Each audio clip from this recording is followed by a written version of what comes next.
নমস্কাৰ সকলোকে স্বাগতম জনাই আজি ভিডিঅ'টো আৰম্ভ কৰিছোঁ। আজি মই লৈ আহিছোঁ মাছৰ এখন টেঙা জোল, যিখন মই কৰ্দৈৰ লগত বনাইছোঁ। যিহেতু বহুত গৰম পৰিছে, গতিকে মাছৰ এখন টেঙা জোল খাবলৈ পালে কিমান ভাল লাগে নহয়নে বাৰু? আপোনালোকেতো বনাই খাইছে চাগে, তথাপিও মই দেখুৱাওঁ আপোনালোকক কেনেকৈ মই বনালোঁ মাছৰ এই আঞ্জাখন কৰ্দৈ টেঙাৰ লগত। তেনেহ'লে আহকচোন ভিডিঅ'টো আৰম্ভ কৰোঁ। কৰ্দৈ মই এটাই লৈছোঁ, যিহেতু কৰ্দৈটো বহুত টেঙা, গতিকে এটাই হৈ যাব। আৰু আলু মই লৈছোঁ 3টা সৰু আলু, 3টা দুফালকৈ কাটি লৈছোঁ। এইখিনি এতিয়া মই সিজাই ল'ম কুকাৰত।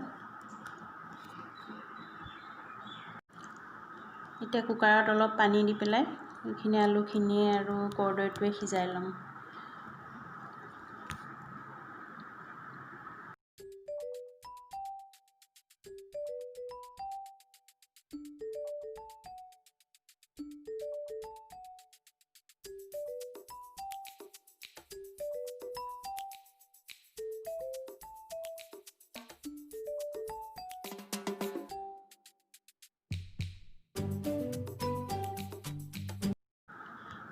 তেলত দিবৰ কাৰণে নহৰু অলপ থেতালি লৈছোঁ আৰু লৈছোঁ জিৰা, তাৰপিছত পাঁচফোৰণ আৰু কেঁচা জলকীয়া।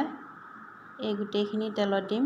ইয়াতে মই আদা ব্যৱহাৰ নকৰোঁ, যিহেতু টেঙা তৰকাৰীত আদা সাধাৰণতে দিয়া নাযায়।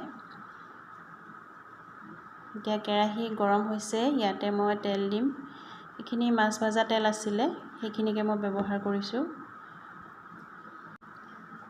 এতিয়া তেল গৰম হৈ গৈছে, ইয়াতে মই গোটেই বস্তুখিনি দি দিম। প্ৰথমতে পাঁচফোৰণখিনি দিলোঁ। পাঁচফোৰণখিনি অলপ ফুটিব লাগিব, তাৰপিছত বাকীখিনি দি দিম মই। এতিয়া জিৰা দিলোঁ, তাৰপিছত জলকীয়া আৰু নহৰু একেলগে দি দিছোঁ। এইখিনি অকণমান ৰঙচুৱা হোৱালৈকে ভাজি ল'ম। এইখিনি অলপ ৰঙচুৱা হৈ আহিছে, এতিয়া ইয়াতে মই হালধি দিছোঁ। হালধি দিয়াৰ পিছত আলুখিনি দি দিছোঁ মই। ইয়াতে সিজোৱা আলুখিনি অকণমান পিটিকা কৰি ল'লোঁ। অলপ সময় ভাজি ল'ম আলুখিনি।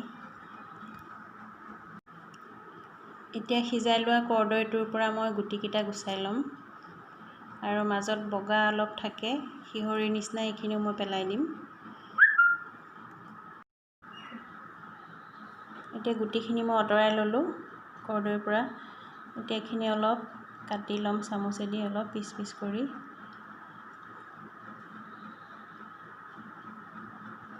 এতিয়া তেলত দি দিছোঁ এইখিনি, অলপ সময় ভাজি ল'ম।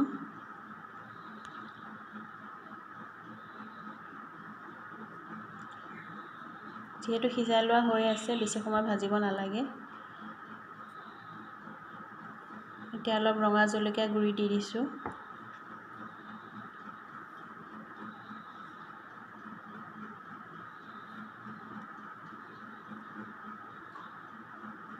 এইখিনি ভাজা প্ৰায় হৈ গ'ল।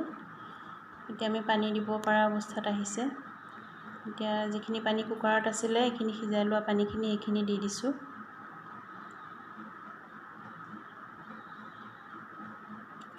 এতিয়া এইখিনি অলপ সময় উতলিবলৈ দিম।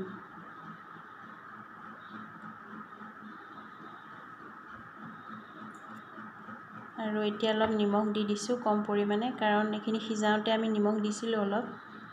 এতিয়া আৰু অলপ দি দিছোঁ। এতিয়া আগতে ভাজি থোৱা মাছখিনি দি দিছোঁ, আৰু মাছখিনি দিয়াৰ পিছত অলপ সময় উতলাই তাৰপিছত নমাই থ'ব পাৰিম।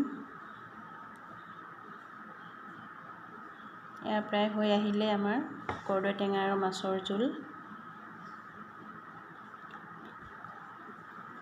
বহুত ধুনীয়া হৈছে। এয়া ৰেডি হৈ গ'ল আমাৰ মাছৰ এখন সুন্দৰ টেঙা জোল। আৰু আপোনালোকে কেনেকুৱা পালে ৰেচিপিটো জনাবচোন। আৰু আপোনালোকে লাইক কৰিব, কমেণ্ট কৰিব আৰু শ্বেয়াৰো কৰিব। আৰু যিসকলে ছাবস্ক্ৰাইব কৰা নাই, তেওঁলোকে ছাবস্ক্ৰাইব কৰি ল'ব, তেতিয়াহে মোৰ আহিব লগা ভিডিঅ'ৰ ন'টিফিকেশ্যন পাই থাকিব। তেনেহ'লে আজিলৈ আহোঁ, নমস্কাৰ।